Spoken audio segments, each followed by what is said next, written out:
Honorable Adan Daud, MP, WAJIR East Constituency.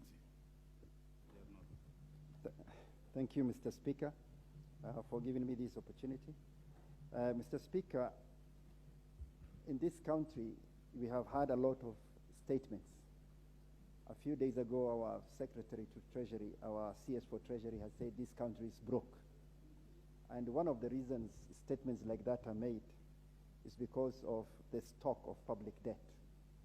Though today we are discussing the consolidated fund services, it is important to note that public debt is a first charge on the consolidated fund. And that is why we keep on talking about public debt in addition to the consolidated fund services. Mr. Speaker, my chair and my vice chair have ably moved this motion, but I want to add a few things, or I want to stress a few things.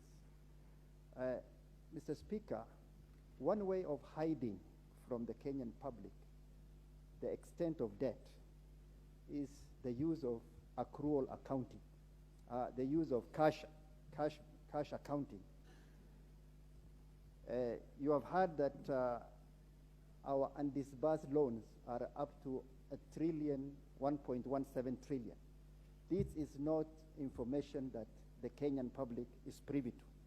The reason is because we use cash accounting, and once we have not,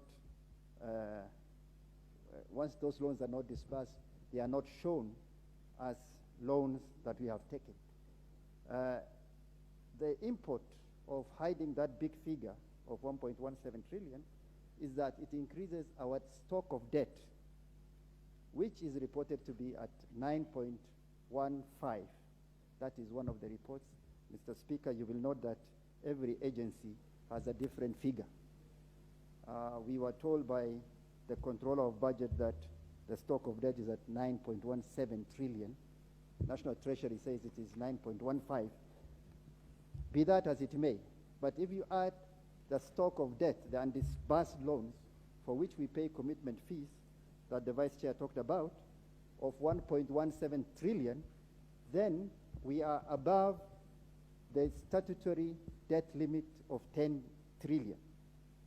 And this is the house where the representatives of people are, and yet the executive have breached the 10 trillion mark, and this is the first time that a report like that is coming to Parliament.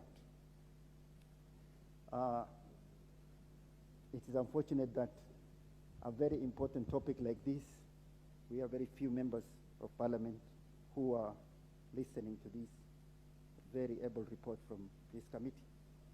Mr. Speaker, Honorable Speaker, the other thing is that we have been told about the effect of the foreign exchange fluctuations on our stock of national debt.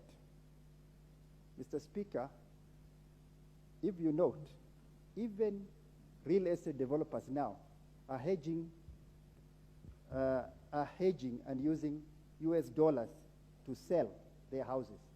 Some places in this Nairobi, you cannot rent unless you use US dollars. We have brilliant minds both in Treasury and at Central Bank. Why we are not able to hedge our loans?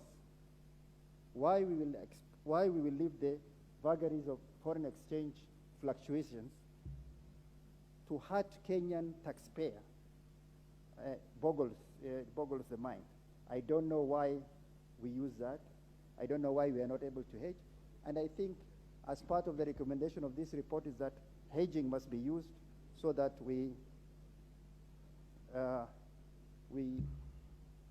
defend the taxpayer. Mr. Speaker, sir, the National Treasury, another recommendation of this report is we have to amend the PFM Act so as to ring-fence. Mr. Speaker, can I have 1 minute more? I give you 1 minute. Thank you. So as to ring-fence the counterpart funding. Mr. Speaker, we are in the midst of a famine right now. I mean, the government may call it drought, but for me, I think it is a famine. And there is this hunger safety net program, Mr. Speaker. We are not able to disburse funds because the money, the counterpart funding by the government, by Kenya, has been used for other things.